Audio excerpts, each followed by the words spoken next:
Are you overwhelmed by the challenge of personalizing communication for thousands of students? That's where Element 451's AI assistants come in. From nudging prospective students to guiding those already on their journey, AI assistants don't just automate. They write, build, and optimize every step of your digital campaigns. Discover how at element451.com/AI team.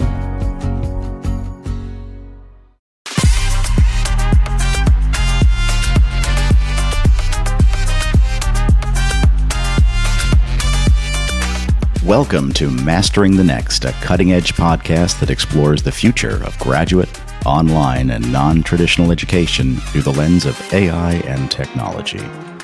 I'm your host, Dr. Ray Lutsky, Vice President of Strategic Partnerships at Element 451.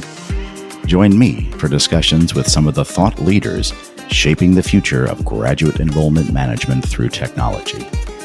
Mastering the Next is a part of the Enrollify Network, a robust collection of podcasts designed to help higher education professionals like you grow.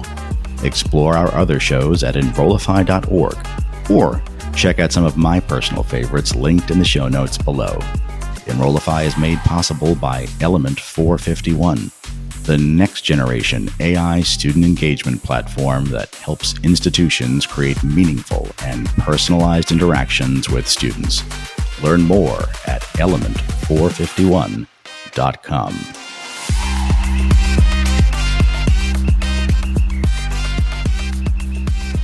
In this episode of Mastering the Next, we'll delve into the future of graduate admissions and how data and AI are set to transform the process.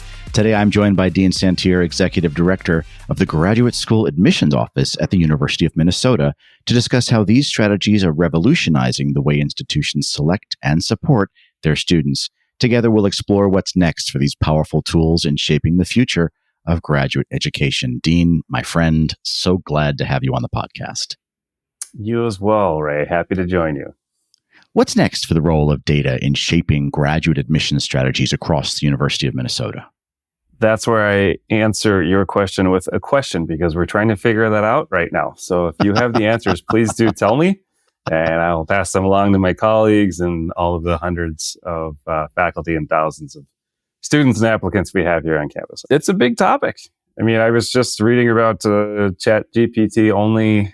It's only, what was it, November of 22, I think. But in our field, as fast as things are moving, it feels like it was introduced a long time ago, given all the buzz and how it's sort of taken over our conferences and a lot of our conversations. And yeah, I mean, it's a big question that you started with there. But we are at this point trying to wrap our heads around it.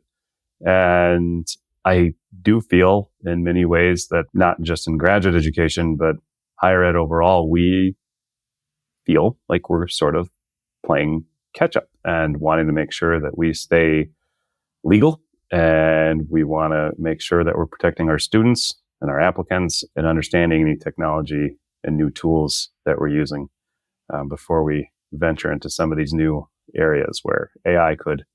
Certainly, there's a lot of attention to the risks, but also where does it fit as a tool for us? And I'm going to double back on many of the things you just said in that answer, because it really does run the gamut of what I'd like to talk about with you. And I'm curious, you're getting a lot of questions, I'm sure, which are leading to your questions about ways to integrate AI into graduate admissions processes across academic units, across campuses.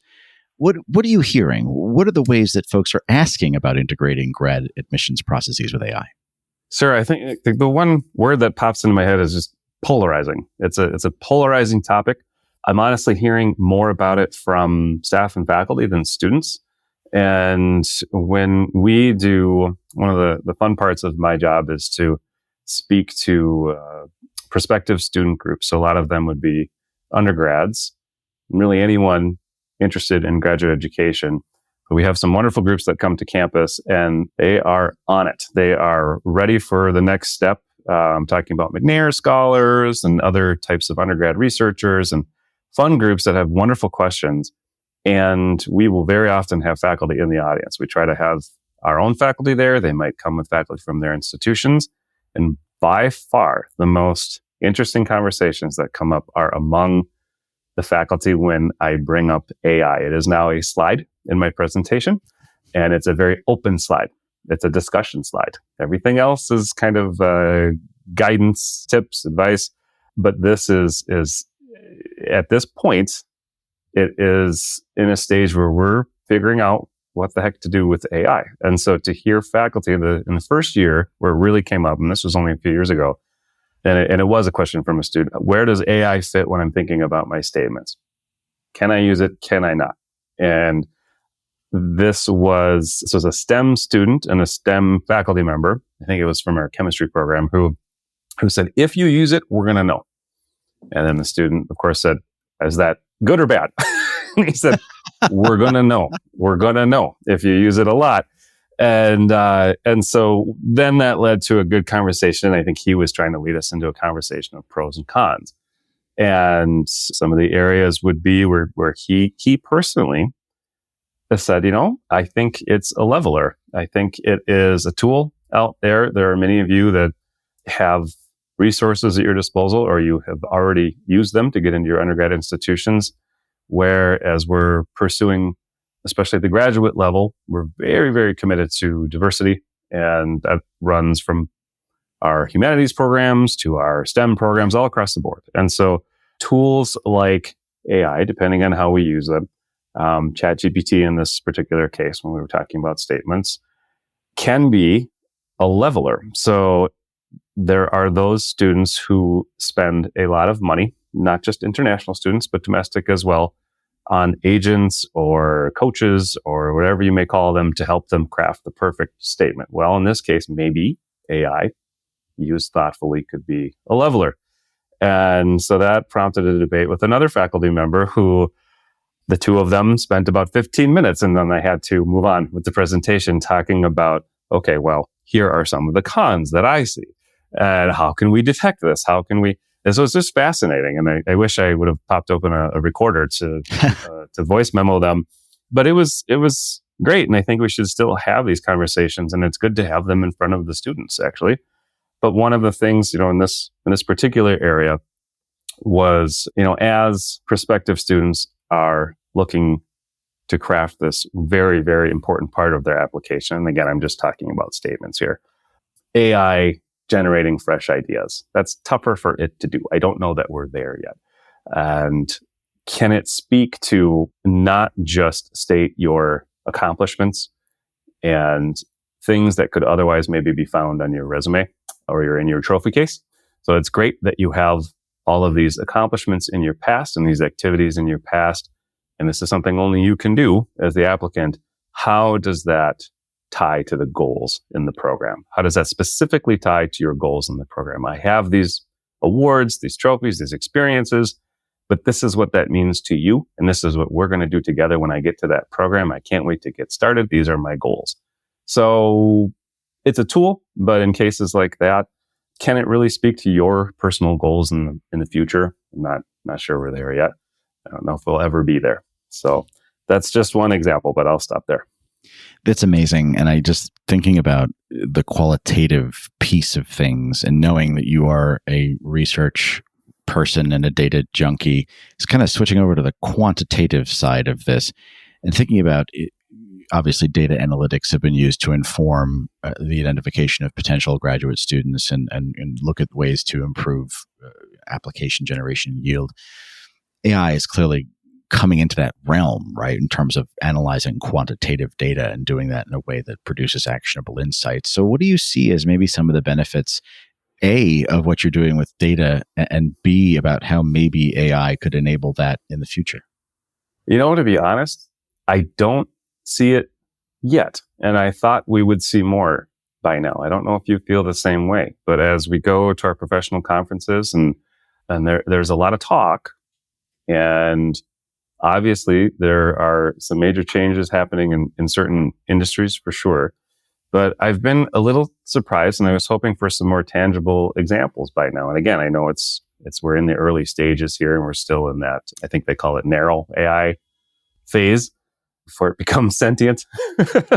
But it is, we're in that phase. We're all still getting used to it, I suppose. But I was hoping maybe for something to emerge, and I'm sure there are competing vendors out there that are working on this, but one example, I don't know, might be transcripts. So as we calculate GPAs, as we look at specific, those are numbers that are out there. And I, by now, was sort of wondering if we might have some tools at our disposal, and we have probably, we use a CRM for our admissions process. And it's a platform that most of the schools in the country, I think, are using. And they are still kind of in a coming soon mode. They haven't shown us maybe bits here and there. I know it's very valuable for code, so that's great. It can help with code in certain areas, but I haven't seen a standout offering yet that really has rocked our industry so much to make one area of work exponentially easier, or to be an enormous time saver maybe for reviewers at that critical stage of graduate admissions where they really only have a couple of weeks to shape their cohort. And for some, there's a very high investment and a very small number of people that they can afford to bring into their program, because most of our PhDs are fully funded. And so I can't point them to a tool right now that's going to help them in that critical phase. And I was mentioning transcripts a minute ago. So maybe that's on the frontier. I haven't seen that yet, but GPA calculations that can be maybe scraped from transcripts or used in new ways where we can get that, and maybe in a more authenticated way than just self-reported information, and use that as programs might be wanting. Or other areas like letters of recommendation, how might AI affect and increase maybe the quality or verifying what we hear from recommendation providers who are always very supportive of their applicants, but maybe that's another channel where the process might change in the future. But in the more quantitative areas, I'm afraid I can't really report too much yet. And that's been kind of interesting on its own to me, that we haven't seen anything stand out yet. So it does feel like the vendors that we see, and there are many, are very excited about it, but we're still in that kind of coming soon phase. And so the next year or two might be something for us to keep our ear to the ground in that area. But and then as you look at graduate program pages themselves, as they are communicating with applicants, you might not even see AI mentioned at all. So that's also been kind of an interesting observation as well. And I've had some colleagues take a peek at a few of our graduate programs. So we serve over 200 at this large institution, and there are very, very few that would mention AI at all.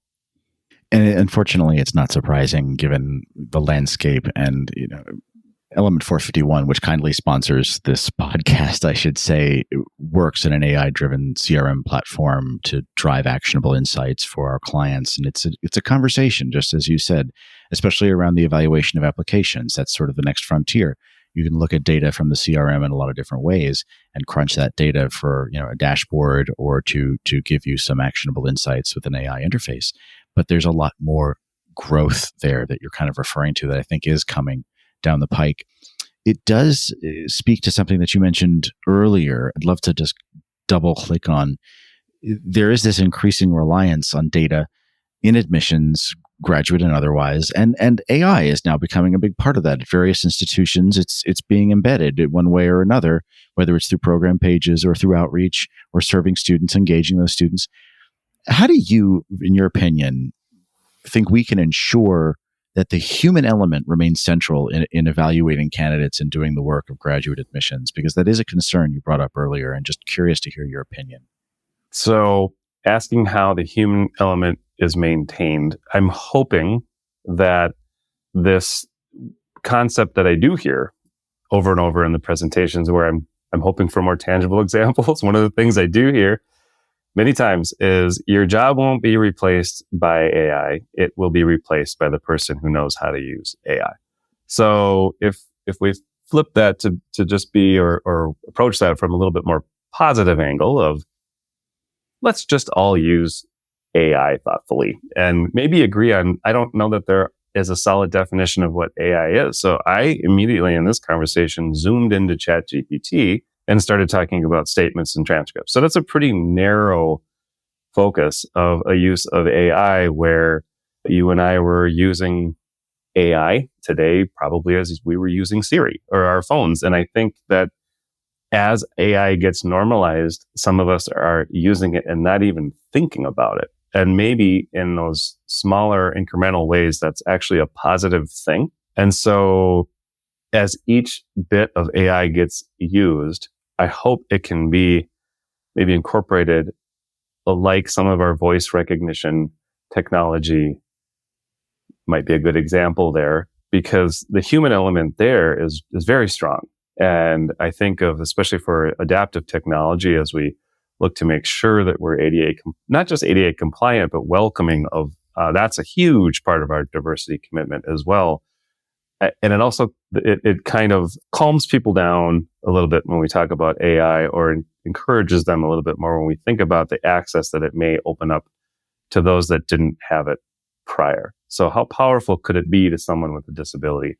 How powerful could AI be in helping those with even visual impairments, hearing disabilities, and in other areas too, some of these really tangible examples that can really open doors on the front end. We have a lot of resources once students are here on campus, but do we have those resources online? And maybe AI could be a really valuable tool there that would be absolutely essential for us as we humanize our processes. And I think one of the things too that it can't do as of yet is our own voices. So in the area of graduate admissions, hopefully you'll be lucky enough to get an interview. Maybe you'll even come to campus.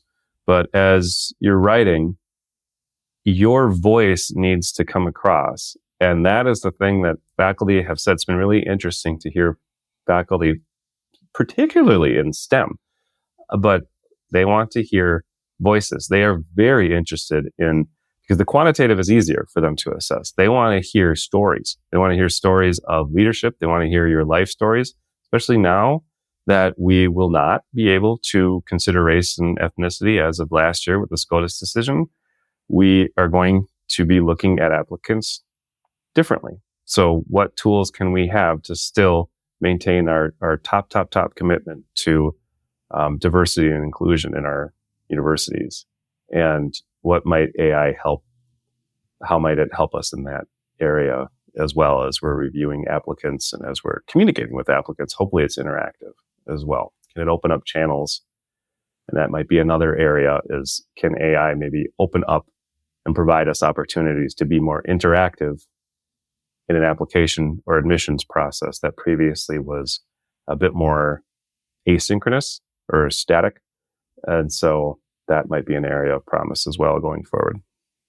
I have to move into that question a little further because you brought up the national conversation going on around diversity, equity, inclusion, belonging, access, particularly in higher education and public higher education specifically. Thinking about the ability for applicants with disabilities, for international students, for folks from disadvantaged backgrounds, non-traditional backgrounds. What do you see as the pros and cons there of using a technology like AI, given that we're trying to be equitable? We may not have all the data. We're looking at the voice, but is the voice coming from AI? It seems to all wrap together. And I'm just curious from a diversity, equity, inclusion standpoint, how you see that reconciling, if that makes sense. It's interesting that you mentioned this, because in the debate, and I'm thinking of one particular session where we had two very thoughtful faculty going back and forth. One, I would have to say, was a little bit more pessimistic than the other. And when it was brought up as a potential leveler for applicants who may not have had some of the advantages as perhaps an applicant who had been privy to working with coaches, or just more access, or even just having parents, if they weren't first gen themselves, having parents that have higher ed degrees, maybe even grad degrees, then you have coaches at home there. And so would AI be a leveler? And is that the great hope? And the less optimistic faculty members said, well, how do we know that AI, being the tool that it will be, won't be manipulated far more effectively by those with the resources to use it and then again put the other population at a disadvantage. And that would be absolutely antithetical to what we're hoping for. And so these are the discussions that we're going to have to keep having. But a concern of mine is where do we get that guidance on campus or even in our field? We need both. I see very busy faculty in programs that may be siloed. I hope we're getting better at that, but really as specific as they are in their disciplines and as busy as they are, they can be siloed. They are in colleges that perhaps are siloed from each other. And I don't know that when I say colleges, I mean at a large R1 institution like ours, we will have 16 colleges within one university. And so is there a central person that's knowledgeable about the use of AI at the college? What kind of resources does that expert maybe have? Or is it the job of the university to have a central office or at least trained staff in this area, an AI czar or an AI specialist that we might employ and guide our all programs going forward, but that our graduate programs would have unique access to as we encounter some of these issues, and then to have somewhere to turn for regular advice like we do in other areas, our legal offices, our registrar, our HR, you pick it. So do we have central offices that will help us? Do we know where to turn with our questions about artificial intelligence? Complex, especially in a large public system like the University of Minnesota. Using your vantage point, Dean, your crystal ball, how do you see the role of data and AI in graduate admissions and student service overall evolving over the next 10 years? Based on everything you just shared, what future trends should institutions be preparing for? Let's start positive.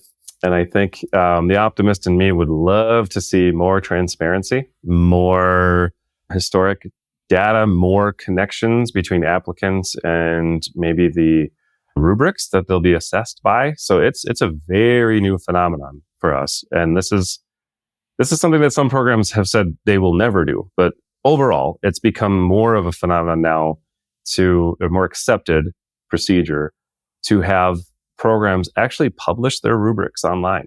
And so that's something we did not see 5-10 years ago. And so that, to me, is a wonderful level of transparency, not just because it tells the applicants how they're going to be assessed, what kinds of areas the faculty and the reviewers will be focusing on, but it can really, once we standardize things like that, data pieces like that, that then can lead to hopefully wonderful uses of AI that can give us longitudinal data that all of us are after when it comes to predicting student success, making sure that we have the fit of our applicants, not just to our graduate programs, but to our institution overall, to the community, making sure that they are connected to our community. And so those are the very positive aspects of data. What we learn through data about the humans that we're recruiting and admitting and retaining and graduating, and then hopefully interacting with as alumni. All of what they tell us is a wonderful, rich data set about their human experience and the professional contributions that they make while they're here as students, and then beyond that. And so can AI be a powerful force for tying that together for us? I definitely hope so. So I probably should have ended with the optimistic take, but the pessimistic take would be the worries that I have. I worry about data breaches are fresh in mind they're constant for all of us, really. Every few months, I feel like many of us get a notice from one of the companies that we work with that our data was potentially exposed in a breach, and that's a terrible thing to be a part of, as what we view as guardians of student careers and data and personal information here on campus, and a terrible fear to have that be something that I would hope not be facilitated with an onslaught of technology like we have now. But when we don't have a standout or defined way of using AI, then that leads to either people being really hesitant and not using it at all, or misusing it and including information that should never have been input in the first place. But once it is, it's pretty hard to put that toothpaste back in the tube. And so just data breaches, data risk is a huge concern. And plagiarism and some of those other concerns are out there as well. But the larger concern as we go forward is just, I wouldn't say we're in a deregulated environment yet. I think we're just in a very murky phase right now, where if you asked 5 different faculty at the University of Minnesota to define AI and how they use it and how they think it will be used 2 years down the road, they're going to give you 5 different answers. Exciting and challenging to navigate, and we wish you great luck with that. Dean Tsantir, Executive Director of Admissions for the Graduate School at the University of Minnesota, thank you for joining me.